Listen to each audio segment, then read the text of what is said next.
અમે આજ મામલતદારશ્રીને રજૂઆત કરવા આવ્યા હતા કે જે આમ આદમી પાર્ટીના કાર્યકર્તા માંડવી સિવિલમાં એક્સરે મશીન કામ નથી કરતી, બગડી ગયેલી છે, બની હતી ઘણા સમયથી બંધ પડી છે, 4 મહિનાથી ઉપર સમય બંધ પડી છે. તો એના માટે બજારમાં આમ આદમી પાર્ટી કાર્યકર્તા લોકોથી પૈસા ભેગા કરે. આપણે જાણીએ કે કરપ્ટ સરકાર છે, સરકારની હાલત બહુ ખરાબ છે. આજ પોલીસવાળાને પગાર ચૂકી શકતા નથી એવી હાલત સરકારની છે.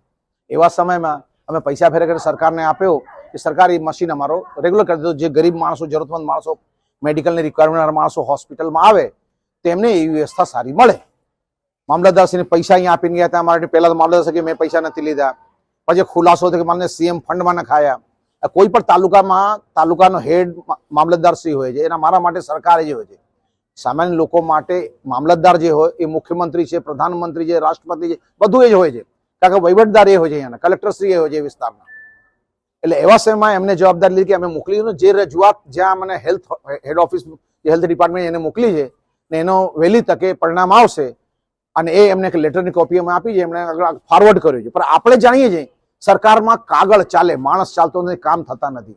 આ કાગળ વળી ચાલ્યું છે, પણ અમે આ વસ્તુને મૂકી નહીં દઈએ અહીંયા કને.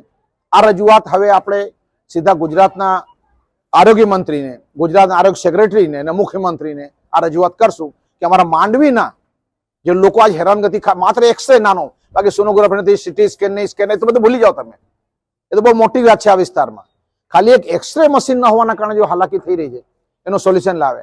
કારણ કે રાઉડ રસ્તા એટલા ખરાબ બનાવ્યા છે, ટ્રાફિક પછી એટલી ખરાબ છે કે હાલતા ગાડીઓ ભટકાય છે, એક્સિડન્ટ થાય છે, એક્સિડન્ટ લોકોના હાથ પગ તૂટે છે. તો આ એક્સરે જ એમને કામ આવવાનો. આ 4 મહિને એક્સરે બંધ હોય તો ક્યાંક એવું લાગે છે કે મામલતદાર હોય યા હોસ્પિટલના હેડ હોય, આ બધાએ પ્રાઇવેટ ડોક્ટરનો ધંધો વધારે ચાલે, એના જોડે સેટિંગ કરી હોય, બીક લાગે છે. આનો તપાસ પણ થવી જોઈએ. જય હિન્દ.